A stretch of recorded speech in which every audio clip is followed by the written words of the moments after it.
मध्य प्रदेश में रामनिवास रावत ने मंत्री के तौर पर 15 मिनट में 2 बार शपथ ली। दरअसल रामनिवास रावत से शपथ के दौरान बोलने में छोटी सी चूक हो गई। रावत राज्य के मंत्री की जगह राज्य मंत्री बोल गए।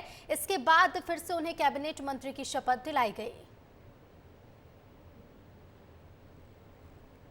और ये 2 तस्वीरें आप देखिए, पहले जब उन्होंने राज्य के मंत्री की जगह राज्य मंत्री बोल दिया और इसी गलती की वजह से दोबारा उन्होंने 15 मिनट में शपथ ली। कैबिनेट मंत्री की फिर उन्होंने शपथ ली है। 15 मिनट में 2 बार रामनिवास रावत ने शपथ ली। बता दें, आज मोहन कैबिनेट का विस्तार हुआ है मध्य प्रदेश में और रामनिवास रावत ने मंत्री पद की शपथ ले ली है।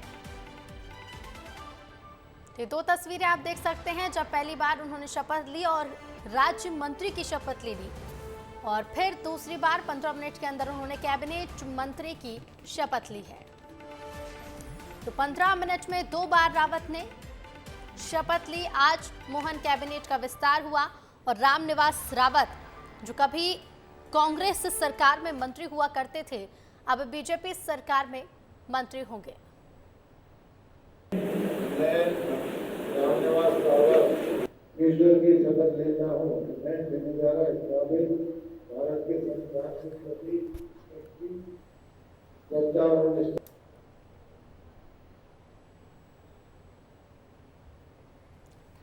तो देखिए, सबसे पहले जब रामनिवास रावत ने शपथ ली तो उन्होंने कहा कि मैं राज्य मंत्री पद की शपथ लेता हूं और उन्होंने गलती से ऐसा कहा, जिसके बाद 15 मिनट में दूसरी बार उन्हें कैबिनेट मंत्री की शपथ दिलाई गई और फिर उन्होंने कहा कि मैं राज्य के मंत्री के रूप में शपथ लेता हूं। 15 मिनट में 2 बार शपथ ली रामनिवास रावत ने। उसका कारण क्या है वो आप टीवी स्क्रीन पर देखिए।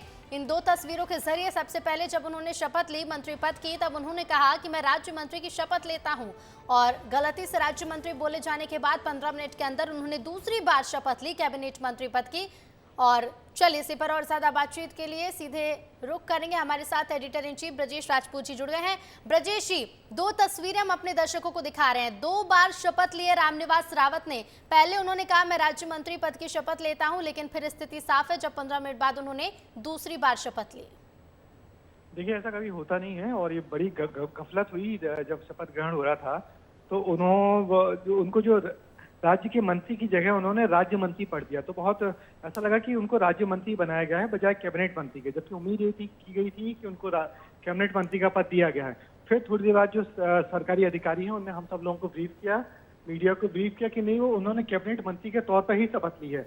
और फिर आखिर में चूंकि परंपरा होती है, दस्तूर होता है और एक पूरी प्रोसीडिंग होती है, तो फिर से वो राजभवन से बाहर आ नहीं पाए रामनिवास रावत। फिर उनको बुला के फिर एक छोटा सा समारोह किया गया और फिर उन्होंने राज्यपाल के सामने राज्य के मंत्री के तौर पे शपथ ली, यानी कि उन्होंने राज्य के मंत्री बने हैं, यानी कि कैबिनेट मंत्री बने हैं। हम और आप जानते हैं कि जब राज्य मंत्री बनाए जाते हैं तो राज्य मंत्री यानी होता है कैबिनेट और राज्य के मंत्री होता है राज्य मंत्री। तो इस तरीके से पूरी गफलत हुई और गफलत में ये मौका आया कि 15 मिनट में उनको 2 बार शपथ लेनी पड़ी और ऐसा मौका बहुत कम ही देखने को मिलता है। और रामनिवास रावत की छोटी सी भूल उनके लिए बड़ी भारी बातें पड़ते रह गई और आखिर में उस गलती को संभाला गया और पहले उन्होंने जो राज्य मंत्री के रूप में शपथ ले ली थी, गलती से उस भूल को सुधारा गया और उन्होंने फिर एक छोटा समारोह आयोजित करके, चूंकि मुख्यमंत्री निकल गए थे, आप देखिए इस पूरे दरमियान में कि मुख्यमंत्री बैठे हुए थे, मुख्यमंत्री को छिंदवाड़ा जाना था पर वो थोड़ी देर रुके और फिर से एक छोटा समारोह आयोजित करके उनको फिर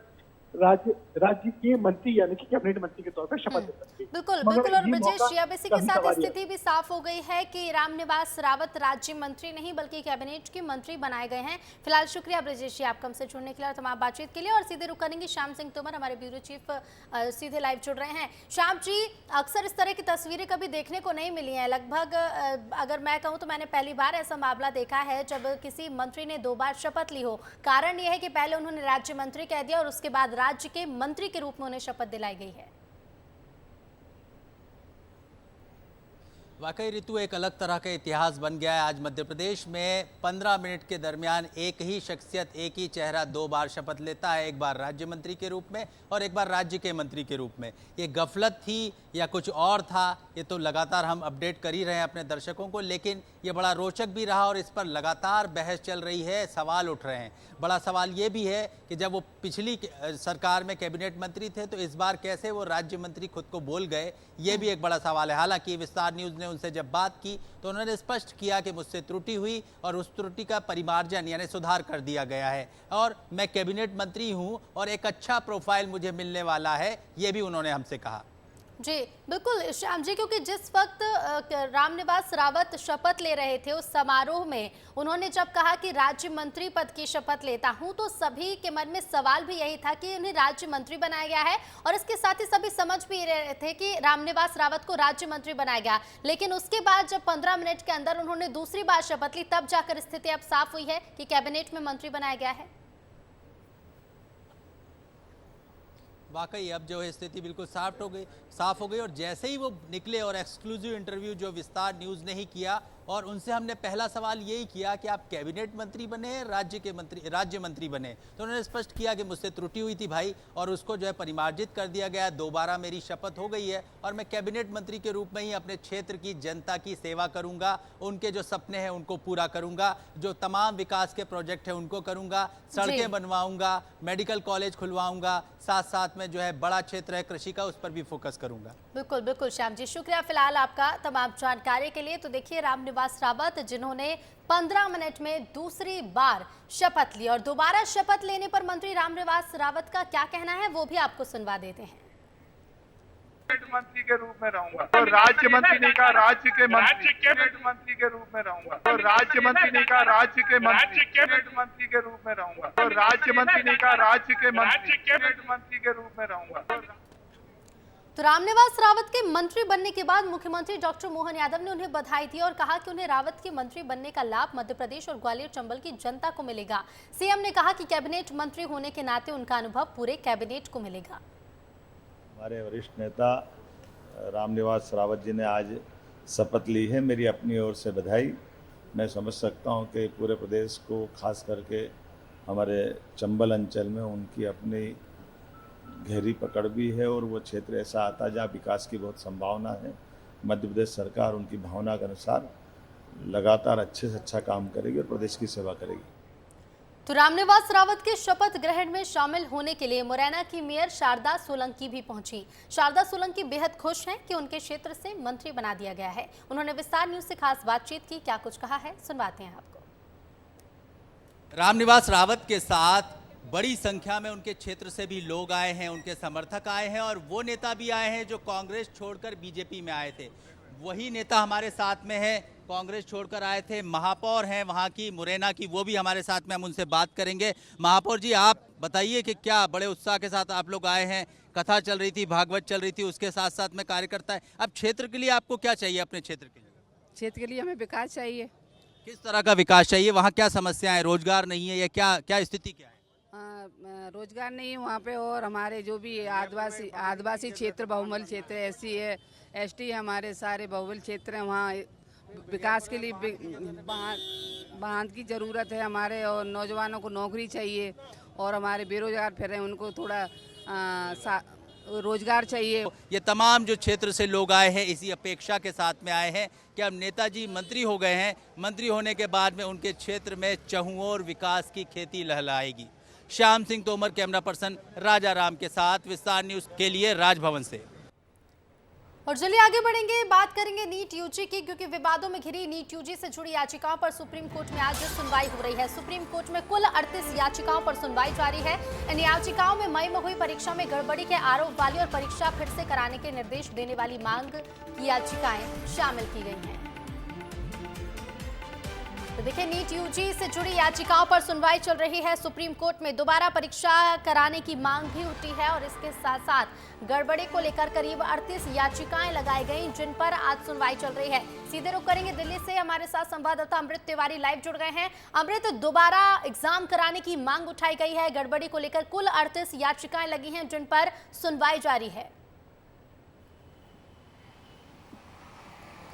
ऋतु, इस पूरे मामले पे बात करें तो 38 मामले सूचीबद्ध हैं जिसपे जस्टिस डी.वाई. चंद्रचूड़ की अध्यक्षता वाली बेंच है और इसमें जे.बी. पारदीवाला और मनोज मिश्रा की जो है बेंच जो है सुनवाई कर रही है। इस पूरे मामले में कहा जाए तो जो सरकार की तरफ से और एनटीए की तरफ से एक हलफनामा दायर किया गया है, जिसमें री एग्जामिनेशन का जो है विरोध किया गया। इनकी तरफ से कहा गया है कि दोबारा परीक्षा नहीं कराई जानी चाहिए और इनकी दलील ये है कि दरअसल जब एग्जाम हुए हैं तो कुछ पॉकेट्स में जो है धांधली की बात सामने आई है, न कि पूरे देश भर में आई है, और इस लिहाज से सभी छात्रों का भविष्य बर्बाद हो, तबाह हो, इसके मद्देनजर देखते हुए ये जो री एग्जाम की जो मांग है उसको न किया जाए, बल्कि इसका जहां जहां प्रभावित क्षेत्र है उसके ऊपर ध्यान दिया जाए। तो इस तरह का एक जो है एफिडेविट जो है वो दायर किया गया है कोर्ट में। अब जो कि कोर्ट में सुनवाई चल रही है, देखना है कि कोर्ट इन पूरे मामले पर क्या जो है अपना रुख अपनाता है। हालांकि ऋतु मैं बता दूं कि इसके पहले भी कोर्ट ने जब पिछली बार जून में सुनवाई हो रही थी तो उस दौरान ये बात कही थी उसने साफ साफ कि अगर कहीं भी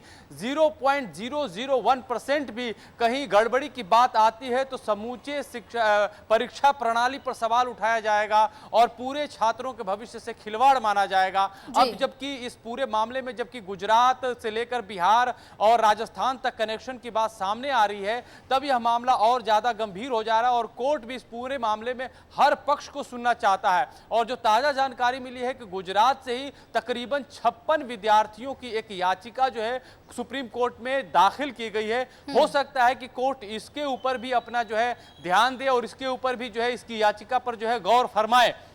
अब पूरे मामले में जो आकर के मामला अटक रहा है, लीगल तो अटक ही रहा है। ऋतु, एक और चीज मैं जानकारी दे दूं अपने विस्तार न्यूज के दर्शकों को कि इस पूरे मामले में कहीं ना कहीं राज्य भी असंतोष अपना जाहिर कर रहे हैं और तमिलनाडु ने बाकायदा अपनी असेंबली से एक प्रस्ताव पारित किया है और केंद्र सरकार से आग्रह किया है कि उसे नीट से बाहर कर दिया जाए। कई राज्य सरकारों का यह तर्क है कि जब बिहार से पेपर लीक हो जाएगा, गुजरात से हो जाएगा, तो फिर इसमें उनके राज्य के छात्रों का क्या दोष है। लिहाजा उनका यह कहना है कि राज्य सरकारें अगर सही तरीके से परीक्षा को संचालित नहीं करा पा रही हैं तो उनके राज्यों के साथ खिलवाड़ न हो, लिहाजा उन्हें नीट से अलग कर दिया जाए। और इसको लेकर तमिलनाडु ने अपना जो है एक प्रस्ताव भी पारित किया है अपने विधानसभा से और केंद्र सरकार से मांग की। हो सकता है कि जब सुप्रीम कोर्ट में इस बात के लेकर के जब दलील चल रही होगी, दिया जा रहा होगा, तो इस बात का भी ख्याल जरूर रखा जाएगा। जी बिल्कुल बिल्कुल। और अमृत जी, अब देखना होगा कि जो 38 याचिकाएं लगाई गई हैं इनमें सुनवाई तो जारी है, लेकिन सुनवाई के बाद सुप्रीम कोर्ट इस पर क्या कुछ फैसला लेता है। फिलहाल शुक्रिया आपका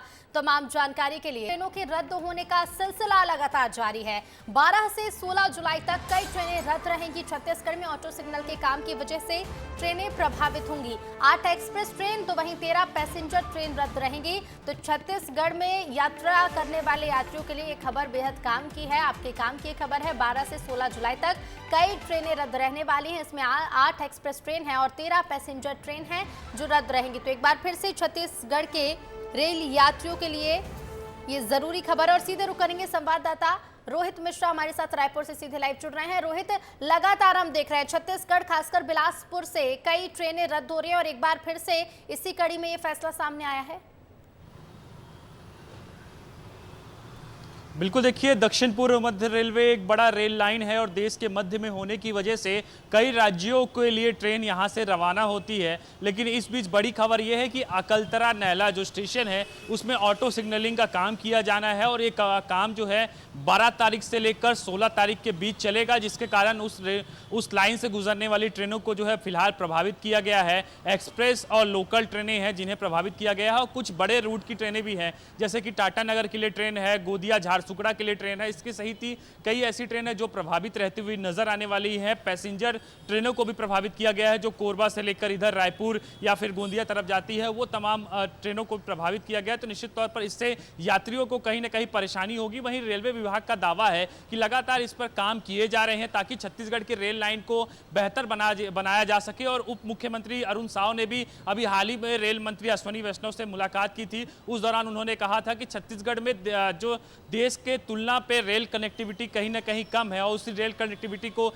बढ़ाने के लिए लगातार काम किए जा रहे हैं और आगे भी कई काम चलेंगे। तो दिक्कतें हो रही हैं, लेकिन दावा है कि ये काम जब पूरे हो जाएंगे, जो ट्रैक का मेंटेनेंस का काम है वो पूरा कर लिया जाएगा, ऑटो सिग्नलिंग को अपडेट कर दिया जाएगा, तो उससे बाद निश्चित तौर पर फायदा मिलेगा। फिलहाल तो यात्री परेशान हो रहे हैं और बस या फिर दूसरे माध्यमों से अपनी यात्रा को पूरा कर रहे हैं। बिल्कुल रोहित, फिलहाल शुक्रिया आपका जानकारी के लिए। तो देखिए करीब 8 एक्सप्रेस ट्रेन है जो रद्द हो रही है और इसके साथ ही 13 पैसेंजर ट्रेन है जो 12 जुलाई से रद्द रहेंगे। और आगे बढ़ेंगे, बात करेंगे मुरैना की, जहां शराबी युवक का हाई वोल्टेज ड्रामा देखने को मिला। ट्रेन के आगे कटने का प्रयास कर रहा था शराबी।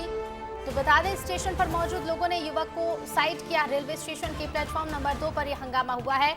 बड़ी खबर आपको मुरैना से बता दें। और ये देखिए तस्वीरें, वीडियो भी सामने आया है। शराबी युवक का हाई वोल्टेज ड्रामा स्टेशन पर देखने को मिला। सुसाइड करने की कोशिश कर रहा था ये युवक और ट्रेन के आगे आने की कोशिश कर रहा था। मौजूद लोगों ने युवक की जान बचाई और शराबी के इस प्रयास को नाकाम कर दिया। तो मौजूद किसी शख्स ने इस घटना का वीडियो बनाया जो कि अब वायरल हो रहा है। ये तस्वीरों में आप देख सकते हैं, ये शख्स आपको नजर आ रहा होगा जो ट्रेन के आगे कूदने का प्रयास कर रहा था, सुसाइड की कोशिश कर रहा था और मौजूद लोगों ने उसकी जान बचाई। गोटे गांव के ग्राम श्रीनगर में भगवान जगन्नाथ जी की भव्य शोभा यात्रा निकाली गई। शोभा यात्रा में भगवान जगन्नाथ अपने भाई बलराम और बहन सुभद्रा के साथ अपनी मौसी के घर पहुंचे, जहां वो 10 दिन तक यहां रहेंगे और देवशयनी 11 में अपने धाम वापस आएंगे। कहा जाता है कि जिसे भी इस पवित्र रथ खींचने का सौभाग्य मिलता है उसे महाभाग्यशाली माना जाता है। हजारों लाखों गांव है, ऐसे बहुत से स्थान हैं जहाँ पे ये सब नहीं होता है, परंतु हमारे गांव में हमारा सौभाग्य है हम लोगों का, ये जो कार्यक्रम होता है रथ यात्रा का बड़ी धूमधाम से संपन्न होता है और हर घर में उत्साह है और आनंद का वातावरण रहता है। ये परंपरा हमारे बुजुर्गों भगवान ने 50 वर्ष पहले शुरू की थी, जिसको आज भी निरंतर कर रहे हैं। और इसका सबसे प्रमाण ये है कि आज जो श्रीनगर है वास्तव में श्री का नगर हो गया है। इसके पहले के जो लोग बुजुर्ग हैं वो बताते हैं कि पहले का श्रीनगर क्या था, और जब से गुरु जी ने भगवान जगन्नाथ जी की यात्रा प्रारंभ करवाई है तब से उसका स्वरूप रूप क्या बदल गया है, ये प्रत्यक्ष देखने को मिलता है। हमारा सभी ग्रामवासियों को सनातन धर्म की संदेश है कि प्रतिवर्ष इसी तरह हर्षोल्लास के साथ भगवान का उत्सव मनाए और इससे उनका आशीर्वाद ग्रहण करें और अपने जीवन को धन्य करें। इधर रायपुर में ईओडब्ल्यू एसीबी ने 3 नई एफआईआर दर्ज की, जिसमें निलंबित आईएएस रानू साहू, समीर बिश्नोई और निलंबित अधिकारी सौम्या चौरसिया के खिलाफ एफआईआर दर्ज की है। आपको बता दें कि सौम्या चौरसिया और उनके परिवार के नाम पर 9 करोड़ 20 लाख रुपए की 29 अचल संपत्ति होने की पुष्टि ईओडब्ल्यू ने की। तो वहीं निलंबित आईएएस रानू साहू और समीर बिश्नोई पर करोड़ों की संपत्ति खरीदने का भी आरोप लगा है। और छत्तीसगढ़ के नेता प्रतिपक्ष डॉक्टर चरणदास महंत सख्ती पहुंचेंगे। किकिरदा में मृतक के परिजनों से मुलाकात करेंगे। कुएं में डूबने से 5 लोगों की मौत हुई थी। किकिरदा के बाद कांग्रेस के धरना प्रदर्शन में शामिल होंगे। तो बता दें, छत्तीसगढ़ नेता प्रतिपक्ष डॉक्टर चरणदास महंत पहुंचेंगे सख्ती और सख्ती के किकिरदा में मृतकों के परिजनों से मुलाकात करेंगे। तो बता दें कि किकिरदा गांव में कुएं में डूबने से 5 लोगों की मौत हुई थी। एक के बाद एक कुएं में उतरे लोगों की मौत हो गई, जिसके बाद अब नेता प्रतिपक्ष डॉक्टर चरणदास महंत पहुंचेंगे सख्ती के किकिरदा, परिजनों से मुलाकात कर कांग्रेस के धरना प्रदर्शन में शामिल होंगे।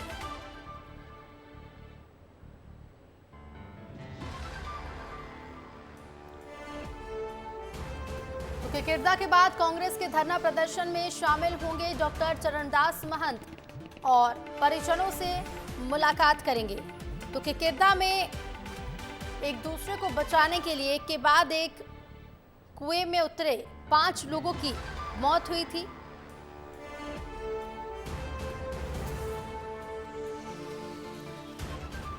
और खबर अब भोपाल से है। जल्द ही निशातपुरा रेलवे स्टेशन का उद्घाटन किया जाएगा। आम बजट से पहले उद्घाटन करने की तैयारी है। लगभग 1 लाख से ज्यादा यात्रियों को इसका फायदा मिलेगा और यात्रियों को ट्रेन पकड़ने के लिए बैरागढ़ नहीं जाना पड़ेगा। आम बजट से पहले उद्घाटन करने की तैयारी है। भोपाल से यात्रा करने वाले रेल यात्रियों के लिए ये बड़ी खबर है। और इसके साथ ही आपको बता दें कि जल्द ही निशातपुरा रेलवे स्टेशन का उद्घाटन किया जाएगा।